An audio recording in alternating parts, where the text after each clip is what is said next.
नमस्कार। अहिल्याोत्सव समिति की ओर से आप सबका हार्दिक स्वागत है। वास्तव में कल ही अहिल्या माता हमारी देवी अहिल्याबाई की पुण्यतिथि है। वैसे अहिल्याोत्सव का कार्यक्रम आप सब जानते हैं, महीना 2 महीने से अनेक स्पर्धा आयोजित होती है, कार्यक्रम होते रहते हैं।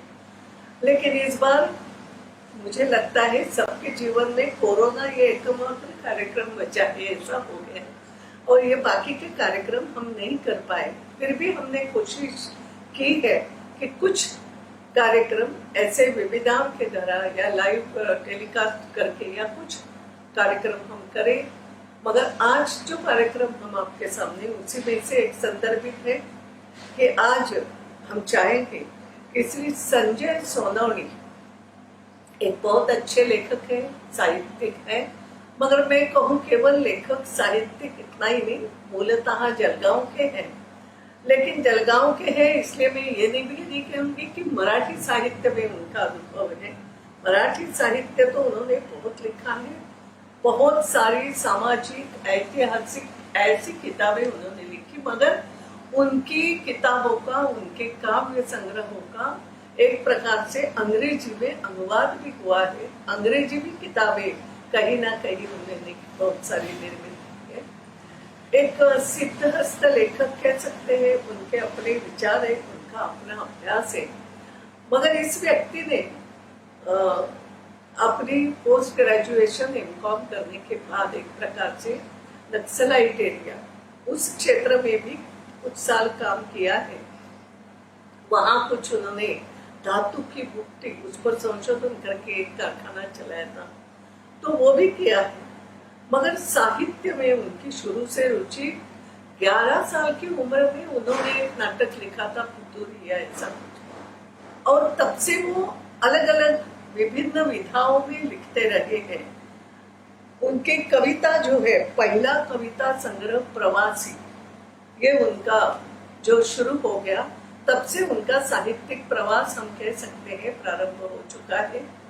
और उन्होंने विशेष रूप से जो उनका लिखते हैं, एक थरार करके एक अलग ही स्टाइल, इसको मैं कहती हूँ कि थरार की कथाएं, जिसमें ऐसा कुछ थरार हो, इस प्रकार की। मगर उन्होंने इतिहास के क्षेत्र में भी लेखन किया है। हालांकि होता है कई बार हम इतिहास के क्षेत्र में या धर्म के क्षेत्र में या विशेष रूप से ब्लॉग लिखते हैं, इस ब्लॉग लिखने में भी मतांतर हो सकते हैं। मगर इन्होंने अभ्यास करते हुए कोशिश की है कि ऐतिहासिक क्षेत्र में भी बहुत अच्छा लेख उन्होंने किताबें भी लिखी है। और पर्जन्य सूक्त विशेष कहने के लिए उन्होंने जो पर्जन्य सूक्त लिखा है, इस पर्जन्य सूक्तों का अंग्रेजी अनुवाद हुआ है, और केवल अंग्रेजी अनुवाद ही नहीं हुआ है, उसमें से कुछ गीत संगीतबद्ध भी किए गए।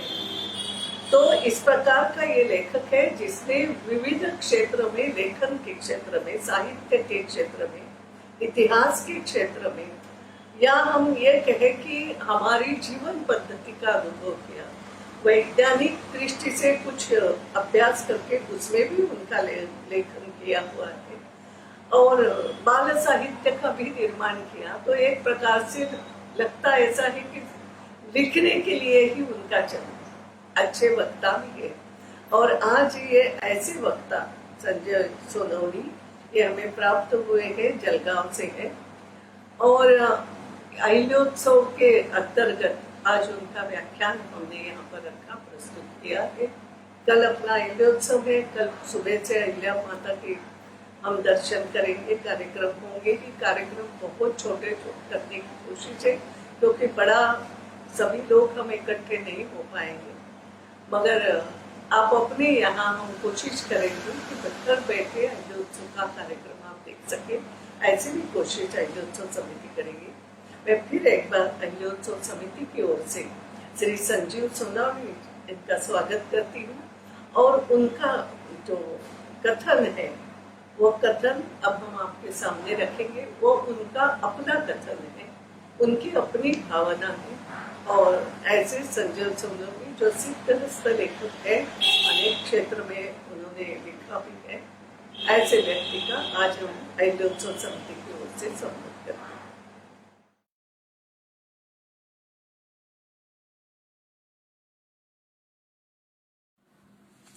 नमस्कार, सबको मेरा प्यार भरा जय मल्हार।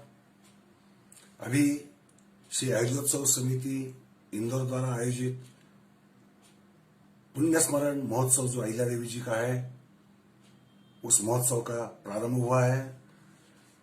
श्रीमती सुमित्रा महाजन जी, जो लोकसभा की भूतपूर्व स्पीकर रही है, इस देश के आन बान और शान में उनका बहुत बड़ा हिस्सा रहा है। हाल ही में उनका नाटक अहिल्या देवी के ऊपर का संसद में मंचित हुआ था और सारे देश ने उस नाटक को देखा। अहिल्या देवी के चरित्र से लोगों को प्रभावित किया। इतना बड़ा महान कार्य सुमित्रा जी का है। एक ढंग से कहा जाए तो अहिल्या देवी ने जो महनीय कार्य 18वीं सदी में किया था, वही परंपरा सुमित्रा देवी ने जारी रखी है। ये बहुत ही सराहनीय बात है। अहिल्यादेवी समिति के कार्यकारी अध्यक्ष श्री अशोक डागा जी, सचिव श्रीमती शरयू वाघमारे जी और इस कार्यक्रम के संयोजक कमलेश जी नाचन जी और मेरे भाइयों और बहनों, अहिल्या देवी के चरित्र के बारे में जितना भी कहा जाए कम है। इतना कहना काफी है कि आज जो देश हमें दिखता है, देश की जो सांस्कृतिक एकता दिखती है, उस एकता का 18वीं सदी में यदि पुनर्निर्माण किया हो तो अहिल्या देवी ने किया। उन्होंने राष्ट्र को जोड़ा, राष्ट्र निर्माण का बहुत महनीय कार्य किया। कुछ लोग कहते हैं उन्होंने मंदिर बनाए, धार्मिक थी, साध्वी थी, रास्ते बांधे, एक धर्म कार्य किया। सही मायने में कहा जाए तो उस जमाने में अगर हम देखें तो मंदिर ये भारत के लिए जोड़ने के एक साधन थे, सांस्कृतिक रूप से एकता बनाने के साधन थे। दक्षिण के लोग उत्तर जाते थे, उत्तर के पूर्व में, पूर्व के पश्चिम में और उत्तर के दक्षिण में आया जाया करते थे, वो तीर्थ स्थानों को भेंट देने के लिए। अहिल्या देवी ने उत्तर से लेकर दक्षिण तक और पूर्व से लेकर पश्चिम तक मंदिर बनवाए, रास्ते बनवाए, धर्मशालाएं बनवाई, घाट बनवाए। ये क्यों किया? ये सिर्फ धार्मिक थी इसलिए नहीं किया। अहिल्या देवी का जीवन चरित्र समझ में आया तो ध्यान में आएगा कि उन्होंने ये कार्य भारतीय मानसिकता को समझकर लोगों को जोड़ने के साधन जो नष्ट होते जा रहे थे, जो मंदिर तोड़े गए थे, उनको पुनर्निर्माण कर वापिस लोगों को, भारत के लोगों को जोड़ने की जो आकांक्षा थी, इच्छा थी, वो उस माध्यम से अहिल्या देवी ने पूरा किया। और वो करने में उनको कितनी कठिनाइयां आई होगी, कितनी कठिनाइयां आई होगी, ये भी हम समझ सकते हैं। देखिए, सोमनाथ का, जो भारत का, हिंदुओं का एक मानव बिंदु है, वो सोमनाथ है। सोमनाथ का मंदिर अहिल्या देवी ने जब बनवाया तब वहां बाबई घराना सत्ता पे था और मोहम्मद महाबत खान जी ये सत्ता पे था। उसके होते हुए भी उनकी परमिशन दिए, उनके ऊपर दबाव लाकर हो या राजनीतिक रूप से हो, किसी भी ढंग से हो, उन्होंने वहां जगह ली और मंदिर बनवाया और सोमनाथ हिंदुओं के लिए एक ढंग से वापिस खुला किया। तो देश भर के लोग वहां वापिस जाना शुरू हुआ। अयोध्या में उन्होंने 5 मंदिर बनवाए, उसमें श्री राम का भी मंदिर था। तब अयोध्या में आसिफउद्दौला अमानी शासन करता था, वो वहां का सूबेदार था। वहां श्री राम का मंदिर लेकर और 4 मंदिर बनवाए और काशी विश्वेश्वर, काशी विश्वनाथ भी हमारा एक मान बिंदु है। वहां औरंगजेब ने वो मंदिर गिराकर वहां मस्जिद बनाई थी। उसके बाजू में ही अगल बगल में काशी विश्वनाथ का मंदिर अहिल्या देवी ने वापस खड़ा किया। कैसे किया होगा? कैसे उनको परमिशन मिली होगी? उनकी राजनैतिक, सामाजिक, सांस्कृतिक समझबूझ और उन्होंने देश भर में बनाए हुए जो संबंध थे, जो राजनीतिक संबंध थे, वो संबंधों का परिणाम हुआ। जैसे कि सोमनाथ का मंदिर बनाते हुए उन्होंने तुकोजी होलकर की सेना का दबाव का उपयोग किया, पेशवा दरबार का उपयोग किया, और अयोध्या में भी और काशी विश्वेश्वर में भी उसी दबाव का उपयोग किया, और कहीं कहीं उन्होंने राजनीतिक संबंधों का भी इस्तेमाल किया। उसके पीछे सिर्फ धार्मिक कारण नहीं था, वो सांस्कृतिक कारण था, देश जोड़ने का कारण था, देश के लोगों को यहाँ से वहां जाने की एक कारण बचे और लोगों में एक आदान प्रदान हो, एक भावनिक एकता बनाई रखी जाए, इसके लिए उन्होंने एक कार्य किया। वो सिर्फ वो धार्मिक थी इसलिए किया, ऐसी कोई बात नहीं। अगर वो सिर्फ धार्मिक होती और उनको धर्म कार्य ही करने थे तो वो अपने इंदौर के महेश्वर के राज्य में वो कर सकती थी, वही सारे मंदिर बनवा सकती थी, मगर उन्होंने ऐसा नहीं किया। उन्हें सारे देश में बनाया।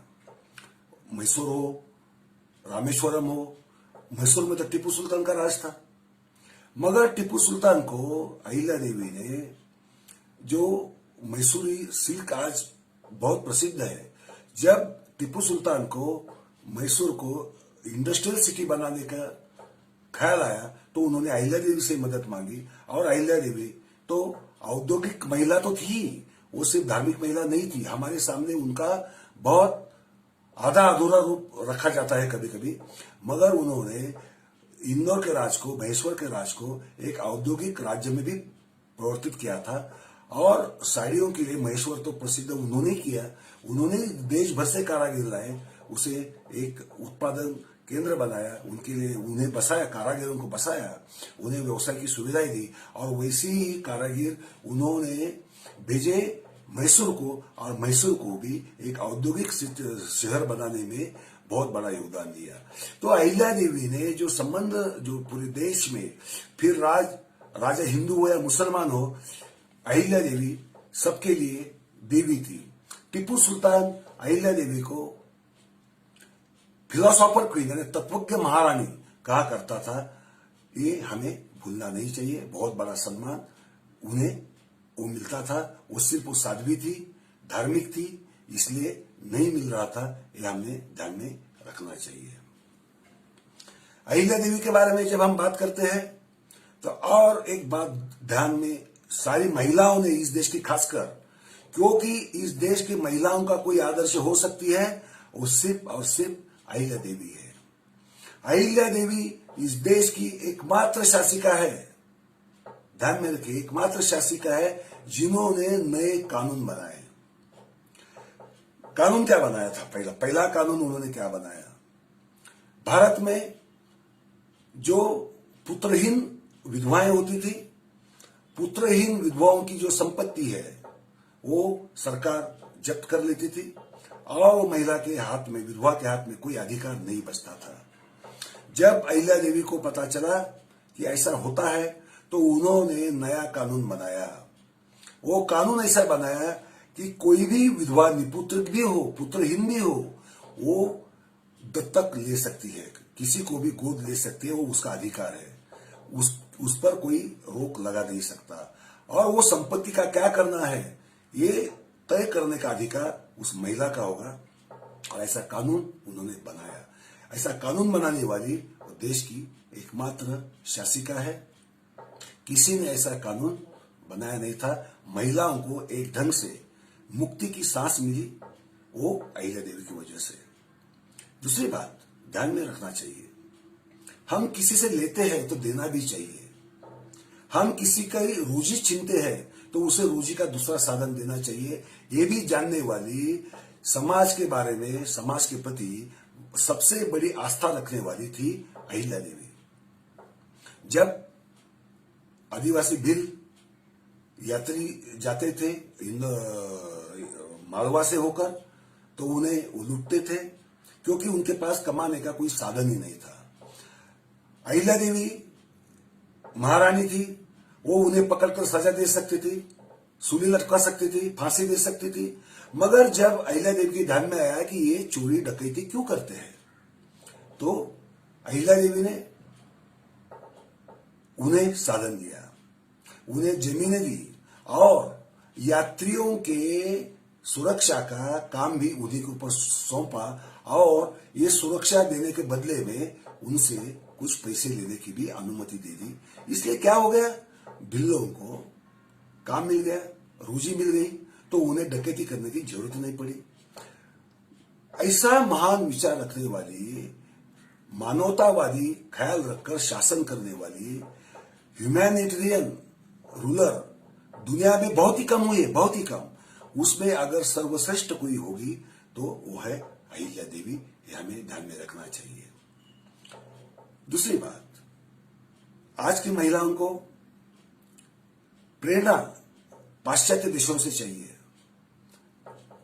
महिलाओं की आजादी के आंदोलन के लिए उनको प्रेरणा चाहिए पाश्चिमात्य देशों से। मगर आपको आश्चर्य होगा कि 18वीं सदी में यूरोप के महिला स्वतंत्रता के आंदोलन करने वाले महिलाओं की आदर्श कौन थी? वो थी अहिल्या देवी। क्योंकि उस जमाने में वहां भी महिलाओं को आजादी नहीं थी, पढ़ाई या वोटिंग करने के कोई साधन नहीं थे, उन्हें समाज में समता का अधिकार नहीं मिलता था। और अहिल्या देवी महिला होते हुए भी जब भारत में महिलाओं को कोई अधिकार नहीं हुआ करते थे, धर्म की भी बहुत ढेर सारे बंधन थे, ऐसे समय में उन्हें मल्हारराव ने ना सिर्फ पढ़ाया दिखाया, मगर उन्हें राजनीति में हो, शिक्षा में हो, सेना लड़ाऊ कुशलता में हो, पढ़ाया, तैयार किया और अहिल्या देवी उससे बनी। अहिल्या देवी ने जो राज्यकाल किया 28 साल का, वो यूरोप के लिए भी, भारत के लिए तो है ही, यूरोप के लिए भी एक ताज्जुब की बात थी। वहां की महिलाओं ने अहिल्या देवी को अपना आदर्श माना।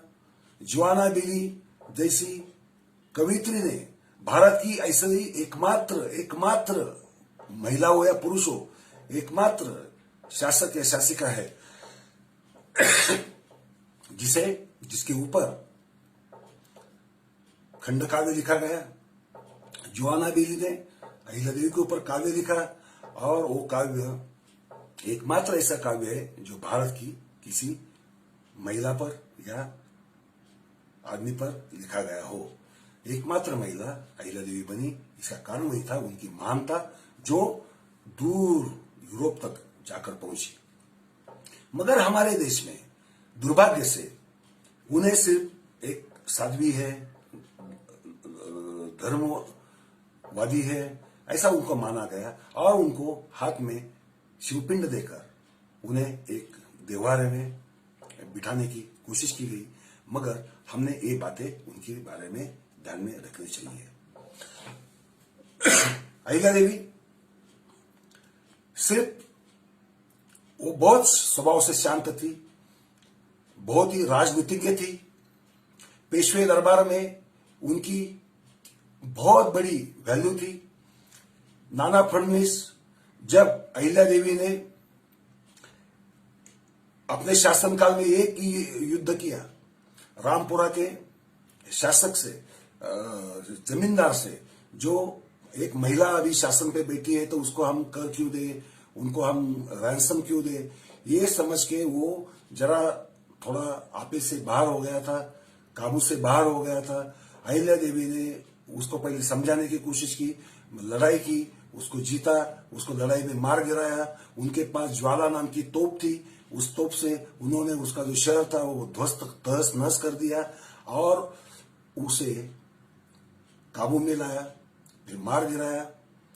और अपनी महत्ता से दरबार में नहीं है, युद्ध भूमि पर भी है, ये इस महिला ने दिखाया।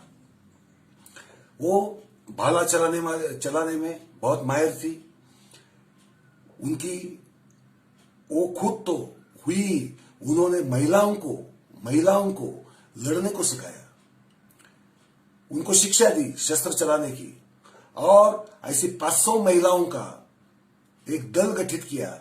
उसी दल के बलबूते उन्होंने राघव दादा पेशवा जब आया था उनकी सत्ता को हथियाने के लिए, उनकी संपत्ति हथियाने के लिए, उसको राघव दादा को भी पीछे जाने के लिए मजबूर कर दिया। उसको एक ढंग से बहुत बुरी तरह से पराजित कर दिया, क्योंकि वो पराजय उसकी अहंकार की थी, उसकी ईगो की थी, वो पराजय, लड़ाई हुई नहीं, मगर उसे पीछे जाना पड़ा और अहिल्या देवी से माफी मांगनी पड़ी। वो क्यों हुआ? क्योंकि वो सिर्फ घर में बैठकर काम चलाने वाली महिला नहीं थी। जरूरत पड़ी तो हाथ में हथियार उठाकर आक्रामक के ऊपर धावा बोल देने की बहुत बड़ी हिम्मत अहिल्या देवी में थी, और अहिल्या देवी ने वो दिखाई। इनका दबदबा बहुत भारी था। नाना फडणवीस ने अहिल्या देवी का हमेशा बहुत बड़ा सम्मान किया, और जब ये रामपुरा को जीत लिया तब पुणे में शनिवारवाड़े में खास दरबार आयोजित किया गया, और अहिल्या देवी की वाहवाही पेशवा ने और सारे दरबारियों ने की। ये सम्मान किसी महिला को इस देश में मिला नहीं था जो अहिल्या देवी ने पाया। क्यों ही वो एक ढंग से वो राजनीतिक मूल्यों वाली थी, धार्मिक तात्विक मूल्यों वाली थी, वो खुद तत्वज्ञ महारानी थी, और साथ में ही वो लड़ भी सकती थी। ये सारे गुण किसी शासक में भारत में शायद ही देखे गए हैं, और वो अहिल्या देवी में सारे देश ने देखा।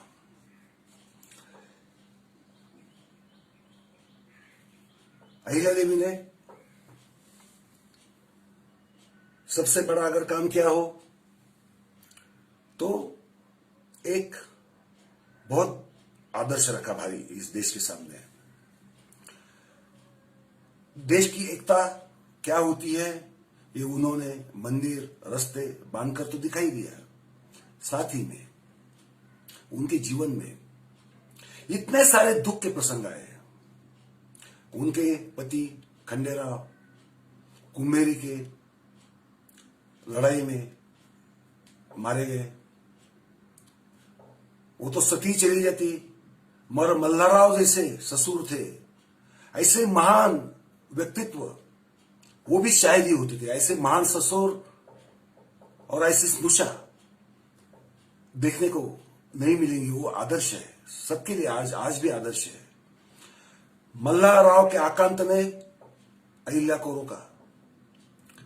अहिल्या खंडेराव की जगह लेकर जैसे उनकी पुत्र बन गई, और मल्हारराव ने एक शिष्य को जिस तरह से जिस ढंग से सिखाया जाता है उन्हें सिखाया, और एक आदर्श छात्र की तरह अहिल्या देवी सीख गई। वो मल्हारराव को लड़ाई में जो जो साधन लगते थे, सामग्री लगती थी, वो भिजवा करती थी। उन्होंने उस दौरान जब वो शासन पे आई नहीं थी, उस दौरान भी लड़ाइयां की मल्हारराव के रास्ते साफ करने के लिए, क्योंकि कोई तोपे जाने के लिए रुकता था, कोई अनाज भेजने के लिए रास्ते में अड़चने खड़ी कर देता था। अहिल्या देवी ने वो भी रास्ते साफ किए, और उनके बीच का जो पत्र व्यवहार है आज भी वो कुछ पत्र अभी भी उपलब्ध है। वो दिखाते हैं कि उनमें मल्हारराव गुस्सा भी करते थे, चिढ़ते भी थे कभी कभी, और उससे ज्यादा प्यार करते थे। सास थी गौतमाबाई हरकूबाई, उन्होंने अहिल्या देवी को जो राज्य का कारोबार था वो भी सिखाया, क्योंकि मल्हारराव ज्यादातर युद्ध भूमि पर ही रहा करते थे। जिंदगी भर उनका जीवन ही युद्ध भूमि पर गया। अहिल्या देवी उनका ख्याल रखते रखते राज्य का भी ध्यान रखने लगी थी। इस ढंग से अहिल्या देवी बनी कैसे? अहिल्या देवी ऐसे ही नहीं बनी। अहिल्या देवी को बनाने में मल्हारराव का, गौतमबाई का, हरकूबाई का बहुत बड़ा हाथ रहा है। पति गया, बाद में पुत्र गया, एक के बाद उनके ऊपर बहुत सारे व्यक्तिगत आघात हुए। अपनी बेटी को, सबसे प्यारी बेटी को, मुक्ताबाई को सती जाते हुए उन्हें देखना पड़ा। ये आघात होते हुए भी उनकी अपने राज्य से, अपनी प्रजा से जो निष्ठा थी, प्यार था, जो नैतिक आदर्श था, वो उससे उनका ध्यान कभी नहीं हटा। उनकी नैतिक महत्ता इतनी थी कि जो शायर रोमांटिक पोएट्री लिखा करते थे उन्होंने वो छोड़ दिया और वो भाव भक्ति में लीन हो गए, चरित्र की बात करने लगे, नैतिकता की बात करने लगे और समाज को जागृत करने लगे। ये उनका नैतिक प्रभाव था। ये उनके आचरण की चरम सीमा थी कि उन्होंने लोगों को अपने सिर्फ अस्तित्व मात्र से भी प्रेरणा देती रही। 28 साल के राज्यकाल में अहिल्या देवी के एक राघवा दादा छोड़ दिया तो किसी ने भी हिम्मत नहीं की कि इंदौर की तरफ, महेश्वर की तरफ टेढ़ी नजर डाले। किसी ने नहीं की, क्योंकि अहिल्या देवी का राज्य एक जैसे ईश्वर का राज्य था, जहां बुरी नजर डालना उस राज्य के ऊपर जो पाप माना जाता था।